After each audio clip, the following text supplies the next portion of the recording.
Bomb blast होतो निवडणुकीच्या एक दिवस आधी, कोणताही तपासाची खुलासा बाहेर नाही, त्या तपासाची माहिती बाहेर नाही, स्फोटक मिळाले का माहित नाही, कोणती एजन्सी होती का माहित नाही.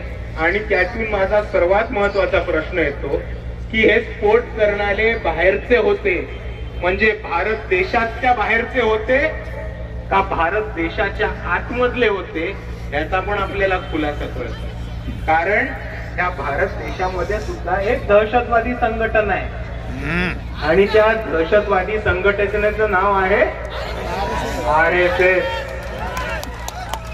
आपल्या सर्वांना मालेगाव ब्लास्टचा पार्श्वभूमी माहिती आहे आणि आपल्या सर्वांना हे सुद्धा माहिती आहे की RSSच्या कार्यकर्त्यांकडे स्फोटक मिळाले होते, RSSच्या लोकांकडे RDX मिळालं होतं, RSSच्या लोकांकडे एक्सप्लोजिव्ह मिळाले होते आणि RSSच्या नागपूरच्या मुख्य कार्यालयामध्ये AK-47 सारख्या बंदुका ठेवल्या जातात.